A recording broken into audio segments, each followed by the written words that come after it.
since when is good enough? This speaks directly to the Jim Rooney comments. Outperforming the mean.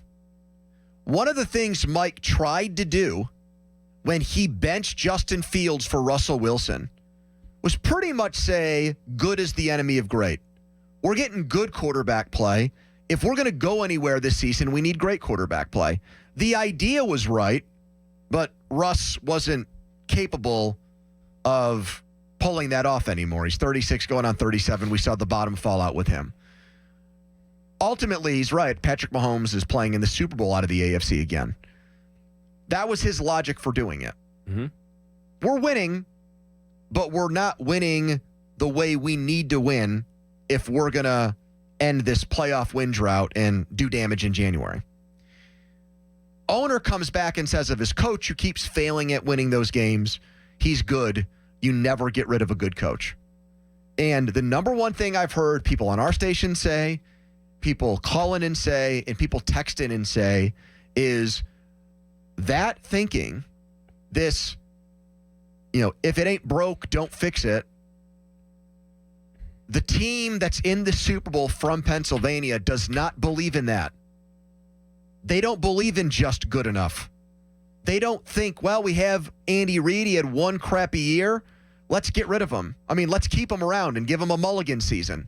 No, they fired him and replaced him with a coach who won double-digit games. And then when he didn't tickle everybody's fancy there and the players got tired of him, they fired him for a coach who won the Super Bowl.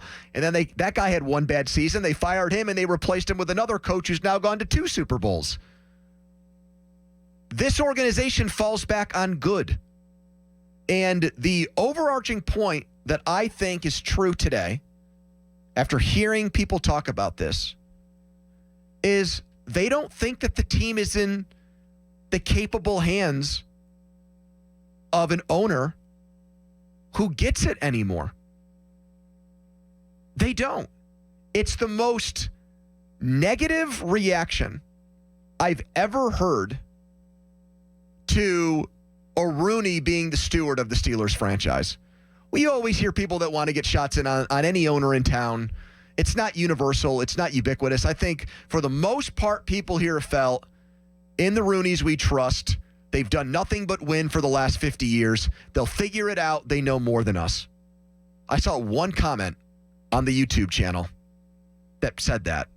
And that was just because I think someone wanted to needle Joe and say, oh, Joe knows more than Mike Tomlin. Oh, Joe Starkey knows more than a guy that's never had a losing season or knows more than a guy whose family he's been brought up in football. Was the person's YouTube handle Art? Yes, this is Art Rooney II. I saw one person who was willing to say, actually, Joe, shut up. Let these guys do their job. That's it. You want to know why that's very, that's we usually get a ton of that. Do you know why we usually get it, though? This is funny that you bring it up, and it's usually, I think, more directed at me and you, quite honestly, and I'm not trying to separate us from the rest of the station because I don't look at Adam Crowley's mentions or Joe's mentions. I think usually people like to, because maybe we occupy a position as being sort of the bad guys sometimes if we're just telling what we think is the truth and people don't want to hear it. You can't handle the truth. People like to tell us, I think they know more than you do. They've been doing this for a while. And it's equally, it's almost more of a put down of us than it is support of the Rooneys, but it's still there. That's gone, man. Their support base is completely eroded. Couple things. I've said this from the start. I think I've been pretty resolute on this because I understand that Mike is generally going to be the person who gets the most anger from most fans. Mm-hmm. Art is the bigger problem. You know what, Chris? Art has been the bigger problem for a while now, too. And we might have, season ends, we're going through where they came up short, and you'll make that point or somebody will, but it's not a redundant argument. It's not something you're hearing over and over and over again like a broken record. I think you're right. I think right now in this very moment, the owner is looked at as the bad guy more than the head coach.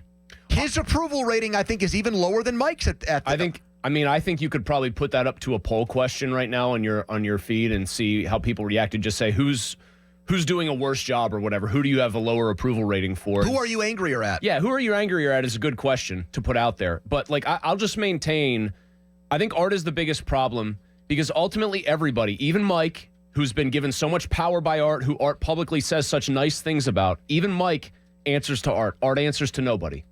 He doesn't even answer to the minority owners of the team that might want this, that, or the other done to the team or to the head coach or to the coaching staff. He answers to no one. He is the biggest problem. I think about, like, Jeffrey Lurie, who owns the Eagles, and I just say, exponentially better owner than Art. You know, you would get, for so many years, the same kind of treatment Mike gets from the national media, like, hey, be careful what you wish for, Pittsburgh, blah, blah, blah. He's a great coach. I think the Rooneys would be deified with. Now, Dan Rooney, I thought, deserved it richly. Like, I thought he deserved that treatment as, like, almost a sainted owner as far as how good the team was. Art has done nothing to earn that.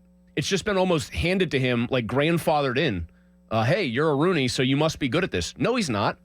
Jeffrey Lurie is, like, literal, like, the way he runs the Eagles, the way Howie Roseman, who I think is probably the best GM in football, acquires talent, disposes of talent, and brings in new talent, and handles the coaching staff and the assistant coaches, is, like, the biggest refutation of what Art Rooney holds dear as far as how you're supposed to run an NFL franchise that you could get.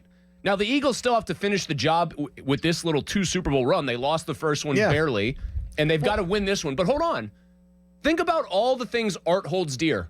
We like consistency. We don't like rocking the boat. We don't like too much turnover. You know what you didn't even mention in that whole Eagles thing? They had a quarterback getting, like, very high up in the MVP voting in Carson Wentz that they had picked very early.